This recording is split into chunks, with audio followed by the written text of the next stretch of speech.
Um, do you feel safe when you're playing in terms of like concussion and everything? Yeah. From my point of view, definitely.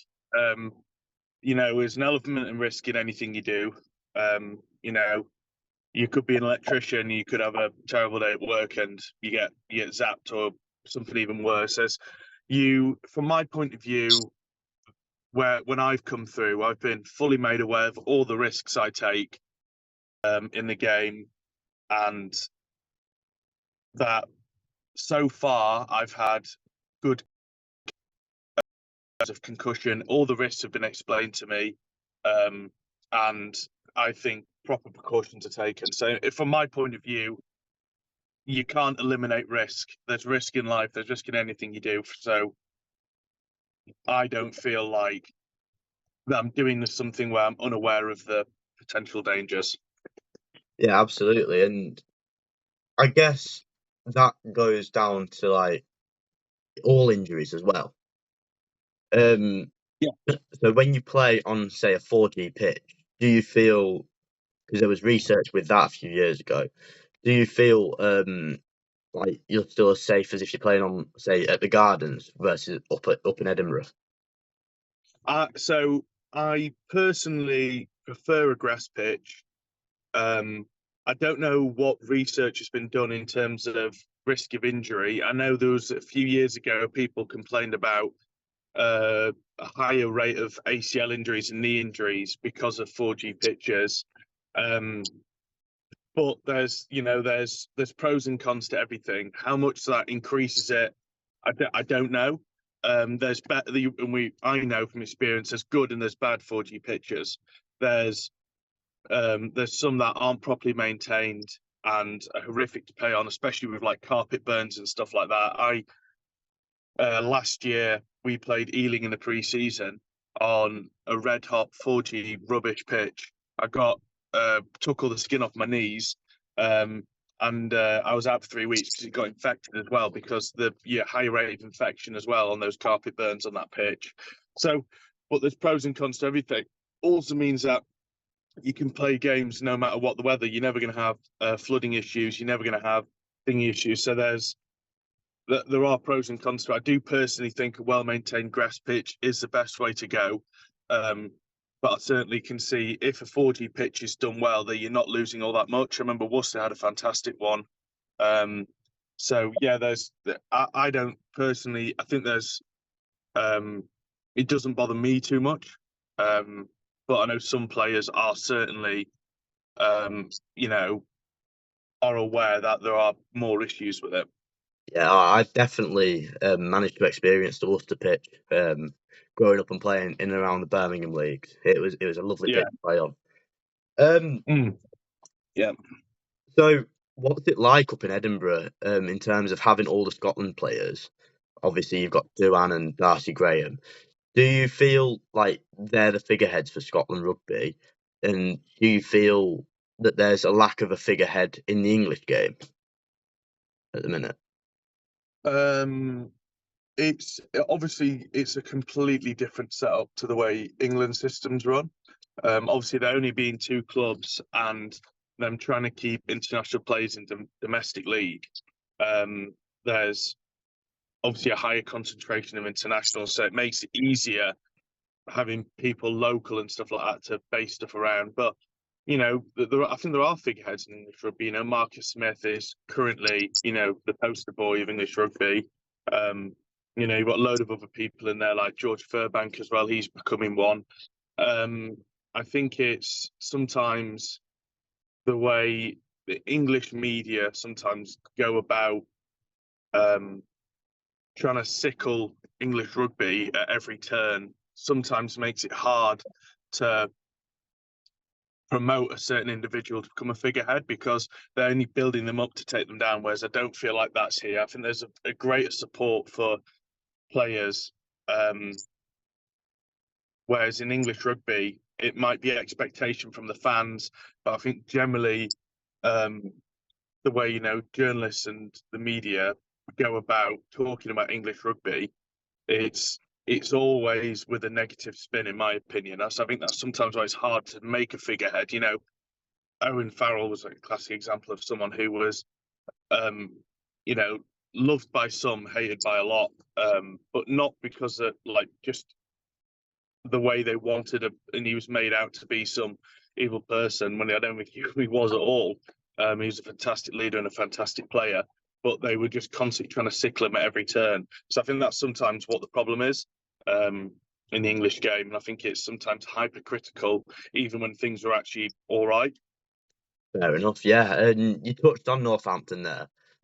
Describe to me what it was like last season because you were obviously there, and it was such a good season for you. And I ended up watching you against you boys against Sale in January. Yeah. Um, Talk to me about the atmosphere around the Gardens last season and how a positive atmosphere leads to it being reciprocated on the pitch. You got to remember, a positive atmosphere comes from winning as well. Winning covers up a lot of problems where sometimes it's when the more games you win, the more positive environment breeds. It just becomes habitual, and winning just becomes a state of mind, and the way you feel about going into a game that you're always going to probably win, um, and it kind of eases the pressure. So I think like that's what breeds the positivity as well.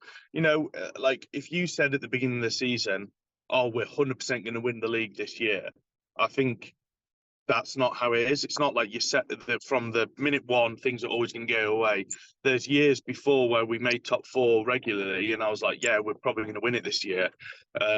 Yeah, feeling, and then it doesn't go your way. So I think it's sometimes you can draw conclusions in hindsight that aren't always there.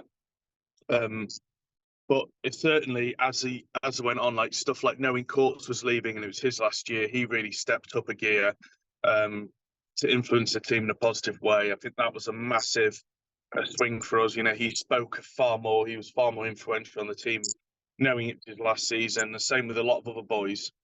Alex Waller was a big one.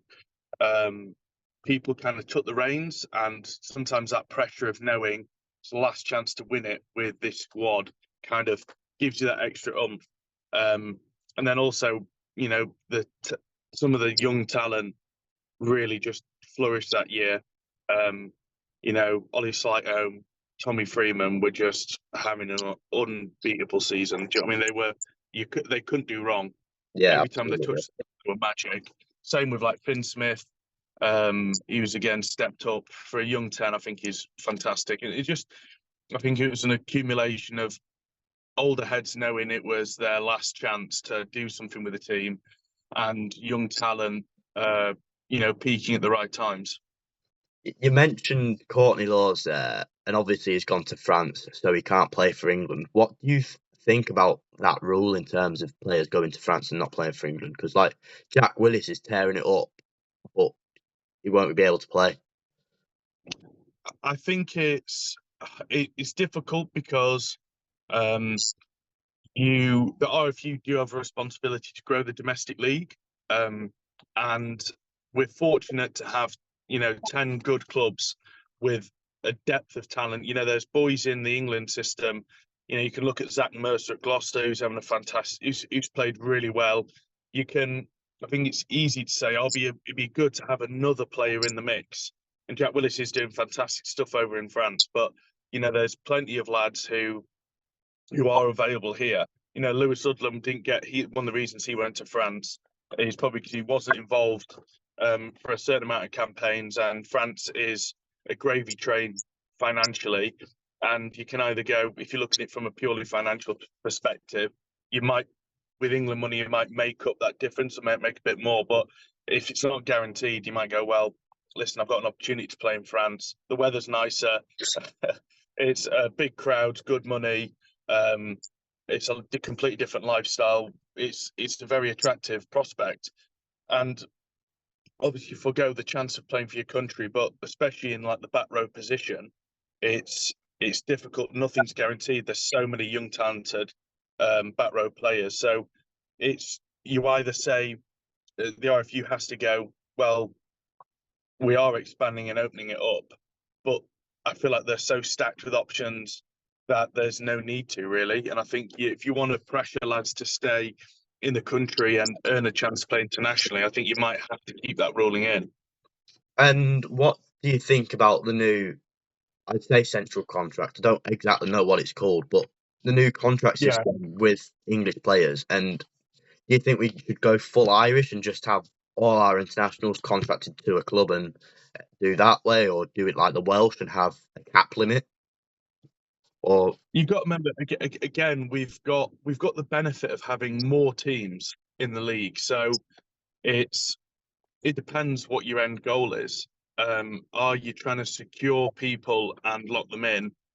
Um, like Ireland have got all these countries you're talking about, like Wales and Ireland, have got a smaller player base from which to pick because there's less teams. So the issue I see from my non-expert opinion of it with essential contracts is you're kind of saying these people are going to play, but sometimes you're locking people in, whereas sometimes the drive from pressure that someone else might take your spot immediately is there, and the central contracts um, may not be necessary because you've got less pressure from other people taking your job if you know you've got a central contract.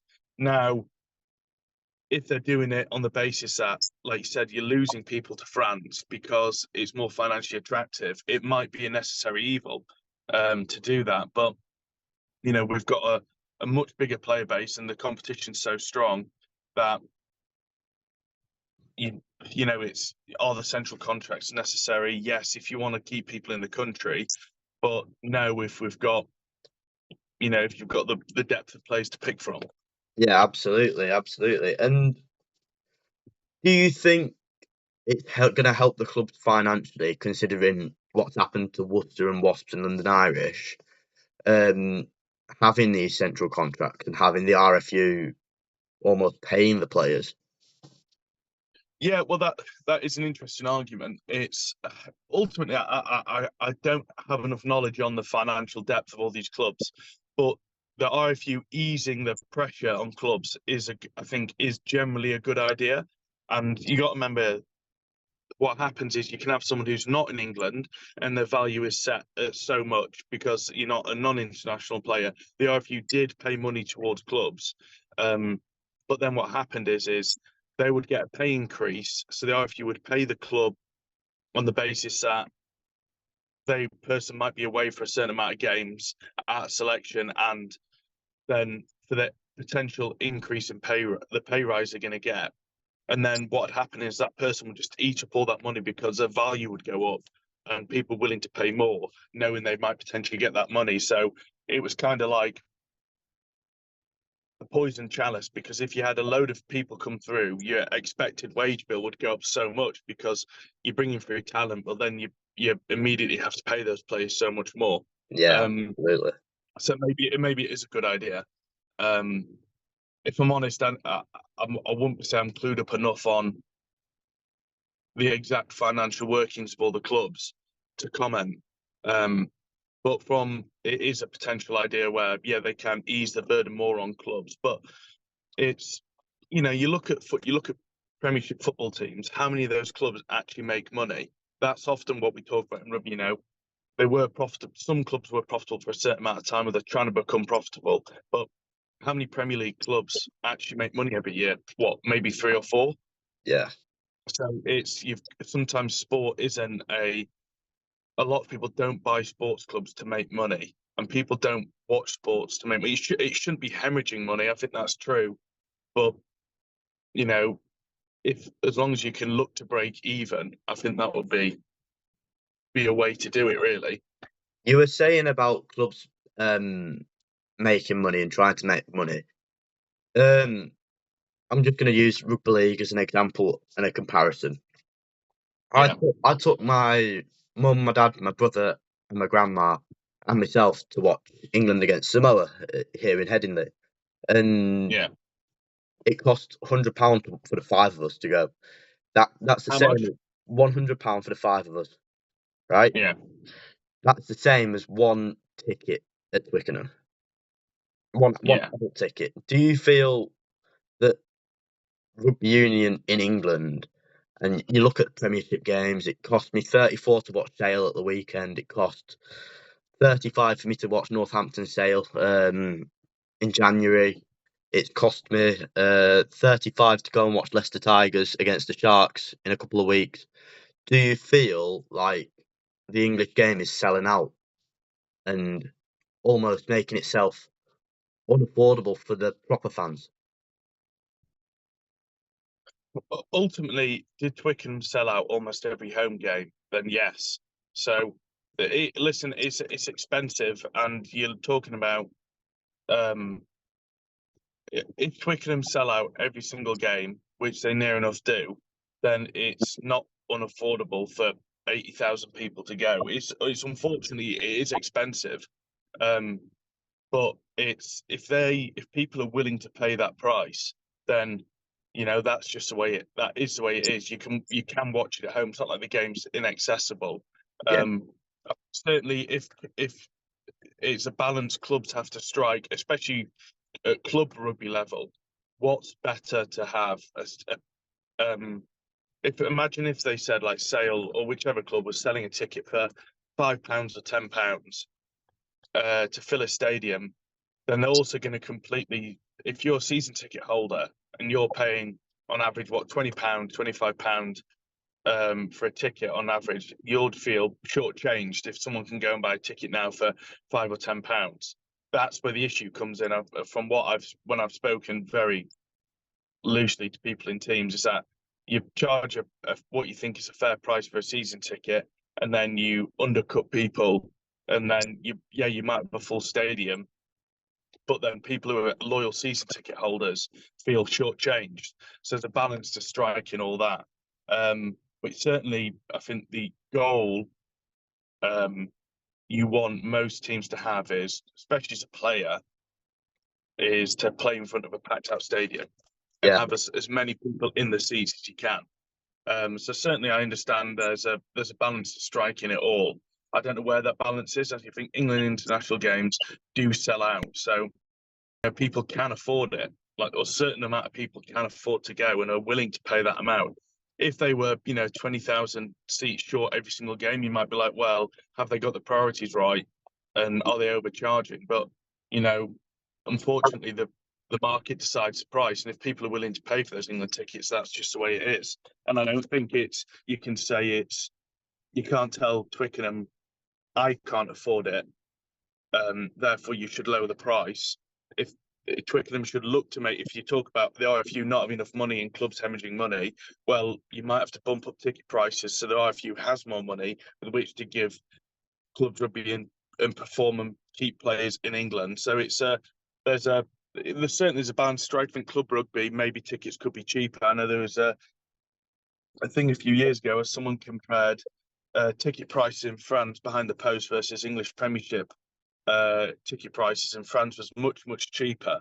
Yeah. They also have bigger stadiums, a bigger following generally, and um, yeah, I think if you can sell the tickets out every week, you should be able to charge whatever you want, or you should charge whatever people are willing to pay. Um, but if you're not selling out, then I think clubs or international teams have got the priorities wrong. So that's why I feel like it is unfortunate. I wish everyone could afford to go. I wish it's for free, but that's just not how you know life works, unfortunately. And back to the central contract system. Sorry, it's just come to me. Do you feel, and again, this probably is for the fans as well, that there should be a better distribution of the players rather than obviously it's tough when Northampton are doing well. So all the players from Northampton, obviously Finn Smith, Alex Mitchell, and so forth, are getting in the England squad. Do you have a better distribution, or because you look at England representation from the autumn, there were no Gloucester and no Newcastle players playing, and obviously that's as a reflection of their poor seasons last year. Would it help having a better distribution of the talent pool, or Do you not think it's my? Do you not think it self distributes? So you think about how many Sarries players were in there. How 4 or 5 years ago, it was a much higher yeah, portion. So The idea being that you lose people into an international. So if you sign players who you don't think are going to play international but are solid players and are close or might be close, you might have that person available for games when the international window's not on. You're going to look better, and you're going to perform and potentially win more games, whilst other teams lose international players. On that basis, you should win more games. You'll be higher up the league, and then those people might be picked for England. So it goes in waves and stages. You know, just because it's this season, there's a high proportion, doesn't mean in 3 years' time Newcastle and Gloucester might not have a high proportion in there. I think it's a self-distributing thing. It's an invisible hand. Um, so I think also what how would that work in reality? Would you say you're limited to this amount of people in England per club, or someone signs a 3-year deal and then gets picked for England, and then you go, actually, you're not allowed to sign for this club. They've got too many England players in. You've got to go somewhere else. I think, unfortunately, you've just got to let things sort themselves out. And you know, you'll have good years. You have good distribution one year, bad distribution every year with injuries and selection. That's just how it is. I Yeah, can't think of a system where it's down to the clubs to manage their own selection and yeah, to work that out. fair enough. You doing my research earlier this week. You played at Doncaster. Um, do you feel like playing at Donny that you've got enough clubs here in Yorkshire? Because for me to go and watch a game of rugby union, it's either 2 hours up to Newcastle, 2 hours across to Sale, or 2 hours down to Leicester. Do you feel Yeah, there needs to be more rugby in than like in Yorkshire? Because obviously it's competing against rugby league as well. yeah, that is the thing. You have a whole, you know, you've got a whole different ball game up there. You've got rugby league, which is, you know, predominantly, you know, it's all around Leeds and that area. Um, so you do have rugby to watch. Do you have enough rugby union? The one thing I would say, which I agree with you on, is the rule when the promoting teams from the championship to the Premiership, um, especially if you look at the likes of Ealing being denied previously, and some of the rulings where the stadium capacity, if a team is willing to front the money and give it a go in the Premiership, they should absolutely be given more chance to do that. I think one of the biggest ones that I think a lot of rugby players talked about, which was frustrating for teams, is a minimum stadium capacity. But unless every other Premiership club is filling that stadium capacity as a minimum every week, how can you say that's a limiting factor? So, Yeah, and you're expecting clubs to pump in a load of money to build a new stadium or meet whatever requirements they need. When sometimes I think you should just let it be and let promotion and relegation run free. yeah, My absolutely. opinion. I think that's something I would agree with you on in terms of if a team is top of the championship and whatever they have a playoff system, however they want to do it, and they have a chance to do it, I think they should be allowed to do it. Yeah, So if Doncaster do manage to win the league and stand a chance of coming up, I don't think stadium capacity should be a limiting factor. absolutely. Yeah. And it's European this rugby this weekend. And obviously there's some glaringly obvious fact that South Africa is not in Europe. What are your thoughts on having them in the European competition, and does it help you boys in terms of playing against other oppositions other than the Irish and the French and the I Welsh? think I think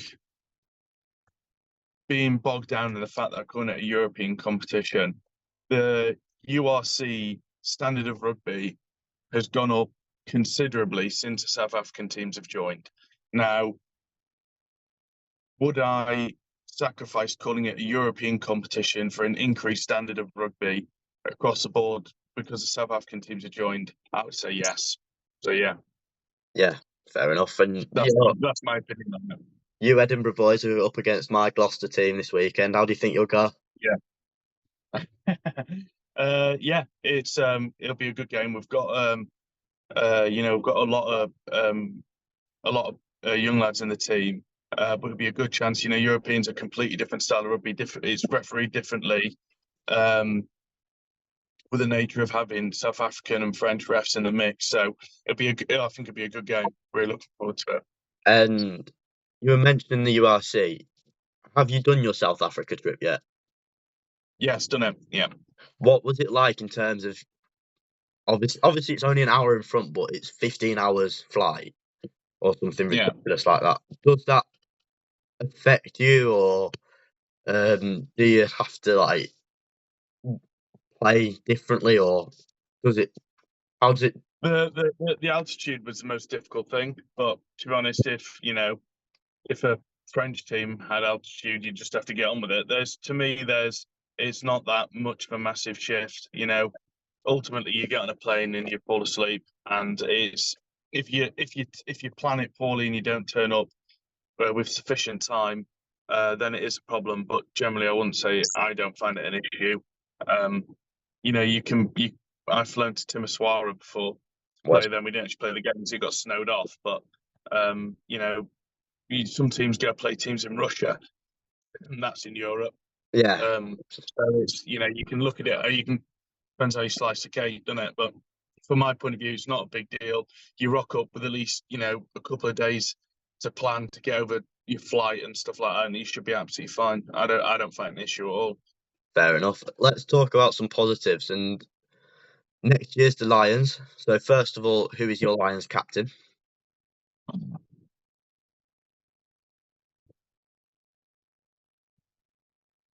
It's a good one, isn't it?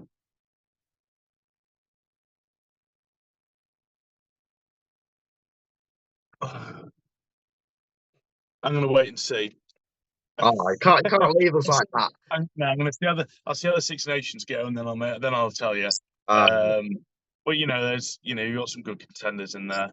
Um, Depends what sort of leadership you're looking for, and also depends what Andy Farrell's going to do, doesn't it? So you can only pick a captain from the team that's picked.